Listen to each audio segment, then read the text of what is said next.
DGISPR نے press briefing دی ہے اور انہوں نے بھارتی مذموم عزائم کو انہوں نے کہا ہے کہ پاکستان کی سلامتی غیر مستحکم کرنے کی یہ سازش ہے۔ اچھا، دو تین چیزیں انہوں نے کی ہیں، دو تین چیزیں انہوں نے واضح کی ہیں۔ اس میں پہلی چیز یہ ہے کہ بھارت جو ہے وہ ایک ان کی ریاستی پالیسی ہے، یعنی پاکستان کو ڈی اسٹیبلائز کرنے کی ان کی کوشش، پاکستان میں دہشت گردی کروانا، یہ بھارتی ریاستی پالیسی لگتی ہے، یعنی ایز اے ریاست انہوں نے یہ پالیسی اپنائی ہوئی ہے۔ دوسری چیز انہوں نے یہ کہی ہے کہ پولیٹیکل جو قیادت ہے وہاں کی وہ بھی انڈورس کرتی ہے اور اس کی بھی انوالومنٹ پاکستان میں دہشت گردی کو لے کر ہے، پھر بلوچستان میں دہشت گردی میں بھارت ملوث ہے۔ تو یہ دو تین چیزیں انہوں نے کی اور یہ بھی بتایا کہ پاکستان دہشت گردی کے خلاف کیسے لڑ رہا ہے۔ تو جو DGISPR نے ایک انٹرویو دیا ہے، اس سے متعلق ذرا ہم انالیسز لیں گے کہ کتنا ضروری ہے اور کتنا بروقت ہے بھارتی پروپیگنڈا کا جواب دینا، اور بہت ہی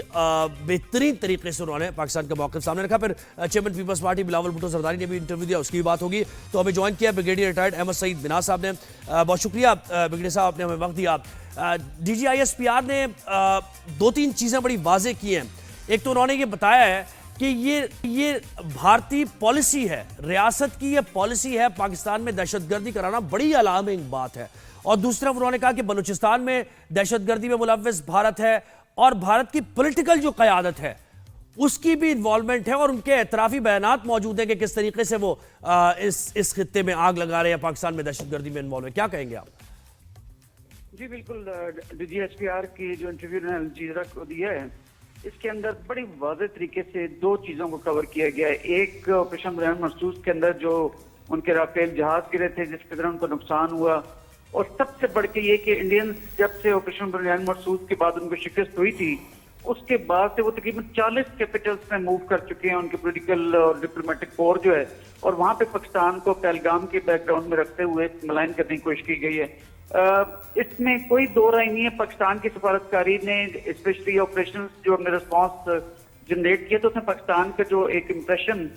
نیٹ ریجنل اسٹیبلائزر کے طور پہ پڑا ہے اور ایک ذمہ دار ایٹمی طاقت کے حساب سے پڑا ہے، اس کو پاکستان کو بڑی قدر کی نگاہ سے دیکھا جاتا ہے۔ تو اس سلسلے کے اندر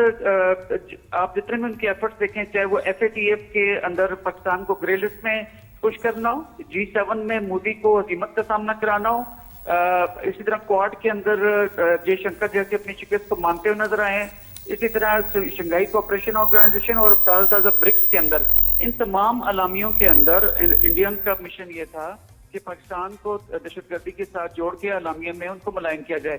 لیکن اب دنیا کو بڑے واضح طور پر اس چیز کا جو ہے وہ احساس ہے کہ انڈیا کی جو نیریٹو ہے اس کے پیچھے ٹھوس کوئی ثبوت بھی نہیں ہے، اور پاکستان ہمیشہ سے کہتا چلا آیا ہے کہ آپ ہمیں دیں ثبوت، ہم انویسٹیگیشن بھی کریں گے اور دنیا کے ساتھ مل کر اور آپ لوگوں کے ساتھ مل کر دہشت گردی کو ختم کریں گے۔ لیکن بدقسمتی سے میں نہ مانوں کی رٹ جو انڈیا نے لگا رکھی ہے وہ دنیا میں مزید چلنے نہیں جا رہی۔ دنیا کا خود کا چہرہ جو دنیا کے اندر جو انڈیا کا چہرہ ہے جو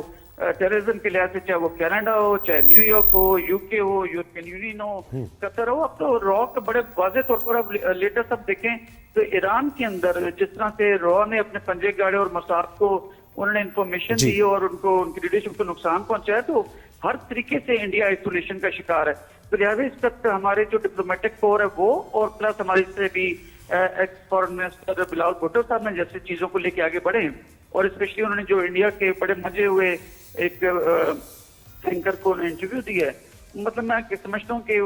اس سے اور ان کی شرمندگی جو ہے اس سے بڑی ہے، اور بلاول بھٹو صاحب نے بہت اچھے طریقے سے کور کیا ہے۔ جی اچھا، مجھے ایک چیز اور بتائیے گا کہ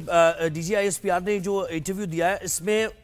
بڑی وضاحت سے انہوں نے یہ بھی کہا کہ پاکستان اسلامی ریاست کے خلاف کسی بھی جارحیت کو علاقائی استحکام کے خلاف سمجھتا ہے۔ تو یہاں بھی ایک واضح میسج دے دیا، اور اس کے بعد انہوں نے ایران سے متعلق بھی کہا کہ پاکستان سیاسی اور سفارتی حمایت کا اعادہ کرتا ہے۔ تو یہ بھی جہاں میسج پہنچنا تھا وہ پہنچ گیا ہے کہ یہاں سے بھی ہم نے کوئی نظر نہیں ہٹائی ہوئی ہے، ادھر بھی ہمارا واضح طور پر ایک سٹانس موجود ہے۔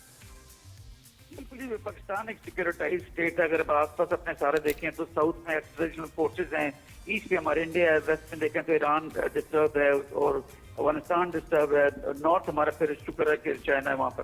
اب ان تمام چیزوں کو اگر سامنے رکھیں تو پاکستان کے اوپر ہمیشہ سے ایک پریشر رہا ہے، جو آپ نے بالکل ٹھیک ہے کہ رائٹ کوارٹر رائٹ ایئرز تک ہمارا میسج پہنچ گیا کہ ایران کے خلاف نہ ہم اپنی سرزمین، نہ اپنی ایئر اسپیس، نہ کوئی اس طرح کی چیز کہ جس میں ہمیں برادر اسلامی میں ہمسایہ ملک کے خلاف کوئی ہم پوزیشن نہیں لیں گے، کیونکہ سوشل میڈیا کے اوپر اور انڈیا خاص کر کے موساد کے ساتھ مل کر اور نیتنیاہو کے ساتھ مل کر پاکستان کو ملائن کرنے کی کوشش کر رہا تھا، تو بڑے واضح طور پر بتا دیا۔ اسی طرح جو ہمارے فیلڈ مارشل صاحب ہیں، جب وہ نیشنل ڈیفینس یونیورسٹی میں گئے تھے، انہوں نے بھی رائٹ کوارٹر جو ہمارے ایسٹرن بارڈر کے ساتھ ہیں، بڑے واضح بتایا کہ اگر آپ نے ہماری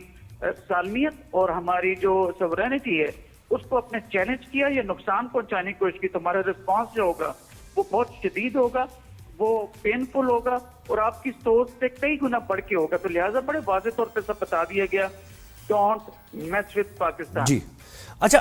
چیئرمین پیپلز پارٹی نے جو انٹرویو دیا ہے وہ بھی انہوں نے بڑا جامع ایک انٹرویو دیا، پہلے پاکستان کا موقف رکھا، باقاعدہ طور پر پیش کیا۔ اچھا، اس میں انہوں نے 2-3 چیزیں کی۔ انہوں نے ایف اے ٹی ایف سے متعلق اجاگر کیا کہ پاکستان نے جو اقدامات کیے ہیں اس کا اعتراف ایف اے ٹی ایف نے کر لیا ہے، پھر 92,000 ہم نے جانیں دی ہیں دہشت گردی کے خلاف لڑتے ہوئے، جو کیسز ہم نے رجسٹر کیے ہیں دہشت گردوں کے خلاف، جتنی گرفتاریاں ہوئی وہ سب بتایا۔ پھر ایک پرسپیکٹیو انہوں نے افغانستان کا جس طریقے سے رکھا، آپ نے سنا ہوگا انٹرویو کہ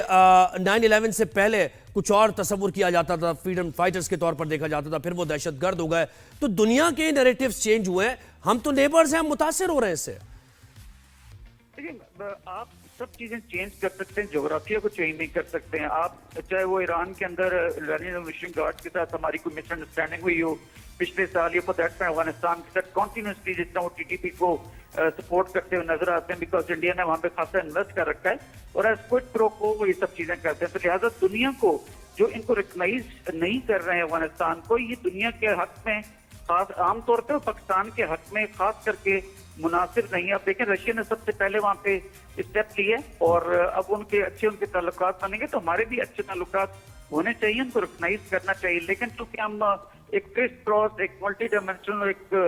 کمپلیکس انڈیپینڈنٹ ورلڈ کے اندر ایگزسٹ کرتے ہیں، تو وہاں پہ ہم نے دنیا کے ساتھ کھڑا ہونا ہوتا ہے، لیکن ہم at the same time national level کے اوپر بھی دیکھنا ہے۔ تو ان تمام چیزوں کو سامنے اگر رکھا جائے تو دنیا کو بڑے واضح طور پر بلاول بھٹو صاحب نے بتایا ہے کہ افغانستان کے ساتھ ہمیں کھڑا ہونا پڑے گا، ان کے سٹیکس بڑھانے پڑیں گے، تب وہ جا کے امن کے اور دنیا کے نیریٹو کو، دنیا کے پوزیشن مختلف ایشوز کے اوپر لے کے چلیں گے۔ تو بڑے واضح طور پر بڑے ٹھوس طریقے سے ریجنل پالیٹکس کو بلاول بھٹو صاحب نے کور کیا، جو ہیں تو junior as per age as concern, لیکن ان کا ایکسپیرینس ماشاء اللہ سب اتنا اچھا ہو گیا ہے کہ now he seen as a very بالکل بالکل ایسے میچور ایک پولیٹیشین کے طور پر سامنے ابھر کر آئے ہیں۔ بہت شکریہ بریگیڈیئر ریٹائرڈ احمد سنگھ نے وقت دیا۔